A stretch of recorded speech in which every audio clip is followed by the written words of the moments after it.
Hello everyone, welcome to Nitya classes. मैं हूं ओम जी और आज हम डिस्कस करने वाले हैं क्लास 10th ज्योग्राफी सब्जेक्ट से चैप्टर 1 रिसोर्स एंड डेवलपमेंट का नेक्स्ट पार्ट, जो कि है रिलेटेड आपका लैंड डिग्रेडेशन से।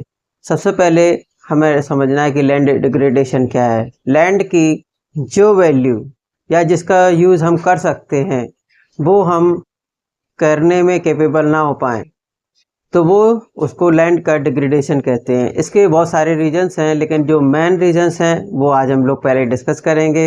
और उनमें सबसे पहले आता है माइनिंग एंड डिफॉरेस्टेशन, या कह सकते हैं डिफॉरेस्टेशन ड्यू टू माइनिंग। ये हमारे कुछ स्टेट्स में ज़्यादा देखने को मिलता है जहाँ पर माइनिंग हो रही है, जैसे कि झारखंड, छत्तीसगढ़, मध्य प्रदेश, ओडिशा। इन स्टेट्स में माइनिंग के लिए बहुत सारा जो भी एक्सट्रैक्ट करते हैं मिनरल्स, उससे डिफॉरेस्टेशन किए जा रहे हैं, जंगलों को काटा जा रहा है और फिर वहाँ पर लैंड को डिग्रेड हो जाता है, क्योंकि माइनिंग से निकलने वाले जो भी मटेरियल हैं वो लैंड पर पहले तो जो फॉरेस्ट ख़त्म कर दी गए, फिर उसके बाद में वो जो बचा मटेरियल जो ऐश के फॉर्म में होता है वो चारों तरफ से फैल जाता है, उसका जो पार्ट्स होते फैल जाते हैं, इसकी वजह से लैंड यूज़ में नहीं आ पाती है। नेक्स्ट आता है ओवर ग्रेजिंग। कुछ ऐसे स्टेट्स हैं जहां पर ओवर ग्रेजिंग की वजह से लैंड डिग्रेड होती चली जा रही है, जैसे कि गुजरात, राजस्थान, मध्य प्रदेश एंड महाराष्ट्र। इनमें एनिमल्स के लिए जो ग्रेजिंग की जा रही है वो ओवर होती जा रही है। इसकी वजह से लैंड की जो कैपेसिटी है या कह सकते हैं फर्टिलिटी है वो डिग्रेड होती चली जा रही है। मोस्ट ऑफ द प्लेसेस ऐसे होते जा रहे हैं जहाँ पर लैंड ओवर ग्रेजिंग की वजह से वहाँ पर किसी भी टाइप की जो वेजिटेशंस हैं अवेलेबल होना कम हो पा रही है। एंड नेक्स्ट आता है ओवर इरिगेशन। ये वो पार्ट है जिसमें कि वाटर में जब किसी भी प्लेस पर एक्सेस में वाटर भर दिया जाता है तो उसकी वाटर की सैलिनिटी और अल्कलिनिटी वाटर की सॉइल में मिक्स हो जाती है। इसके वजह से सॉइल की फर्टिलिटी कम होती चली जाती है, बिकॉज वाटर लॉगिंग से जो वाटर का नीचे जा सकता था, वाटर अंडरग्राउंड वाटर में मिक्स हो सकता था, वो मिक्स होना बंद हो जाता है और सॉइल की फर्टिलिटी भी कम हो जाती है, इसलिए लैंड भी डिग्रेड होती चली जा रही है। और कह सकते हैं इसमें हमारे पंजाब, हरियाणा और वेस्टर्न उत्तर प्रदेश ये प्लेसेस हैं जहाँ पर लैंड डिग्रेड हो रही है ड्यू टू ओवर इरिगेशन। अब आते हैं मिनरल प्रोसेसिंग।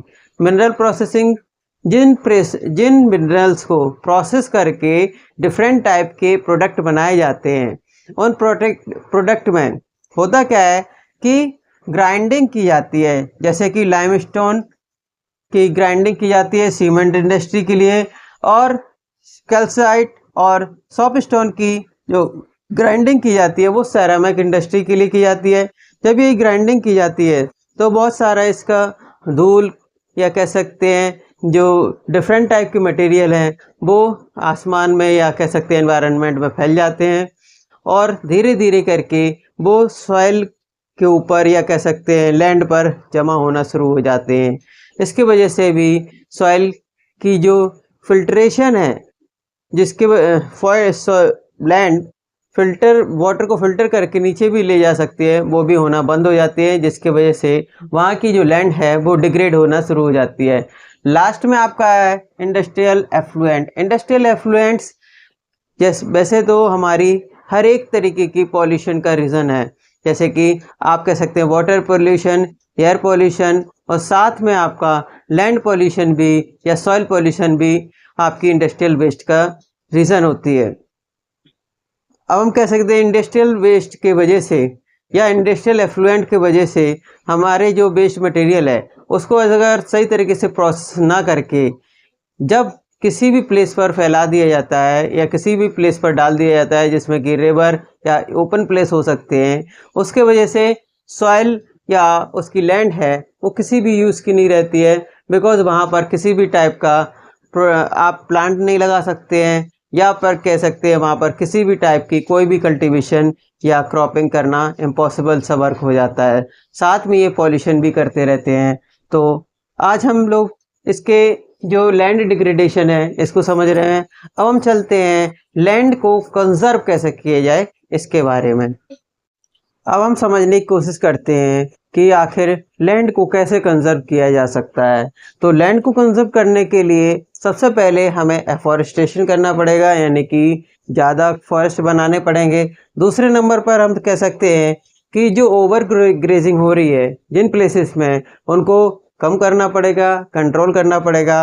और थर्ड हम कह सकते हैं stabilization of sand. It means कि जो सैंड सभी जगहों पर फैल रही होती है ड्यू टू कह सकते हैं जो स्टॉर्म्स आते हैं या किसी और वजह से हवाएं चलती हैं तेज, तो उसके लिए जो थॉर्नी बसेस होती हैं, जो झाड़ियां होती हैं जिसमें कि कांटेदार, उनको ज़्यादा ग्रो करना पड़ेगा, जिससे कि जो सैंड है उन्हीं प्लेसेस पर रह जाए, सभी जगहों पर ना फैले। प्रॉपर मैनेजमेंट हमें करना पड़ेगा जो वेस्ट लैंड है। अगर हमारे पास में बहुत सारी वेस्ट लैंड पड़ी है तो उसको बहुत अच्छी तरीके से मैनेज करके हम वहाँ पर फॉरेस्ट कर सकते हैं या प्लांटेशन कर सकते हैं, ट्री लगा सकते हैं, एक बेल्ट बना सकते हैं ट्री की। और फिर है कंट्रोल ऑन माइनिंग एक्टिविटी। जितनी भी माइनिंग एक्टिविटी है उनको अच्छी तरीके से अगर हम कंट्रोल करेंगे तो आने वाले समय में हमारी जो डिफॉरेस्टेशन हो रहा है माइनिंग की वजह से, वो भी कम होना शुरू हो जाएगा। और लास्ट में आता है proper discharge and disposal of industrial effluents and waste. जो इंडस्ट्री का एफ्लुएंट होता है या वेस्ट होता है, उसको अच्छी तरीके से अगर मैनेज किया जाए, उसकी डिस्चार्ज को डिस्पोजल से पहले उसको सही तरीके से कह सकते हैं कि मैनेज करके भेजा जाए जो एनवायरनमेंट है बाहर, तो हमारे ना तो सिर्फ लैंड, साथ में वाटर, एयर पोल्यूशन भी हमारा कम होना शुरू हो जाएगा। तो आज के लिए बच्चों इतना ही।